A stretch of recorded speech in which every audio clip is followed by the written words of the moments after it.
President Donald Trump set to give his first State of the Union address of his second term tonight.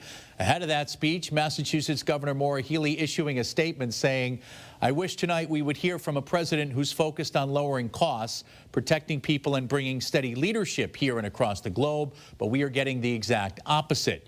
She goes on to reference the president's claim that he's won affordability, saying this isn't what she's seeing or hearing from families. We'll have a full preview of tonight's State of the Union address later in this half hour, so stick around for that.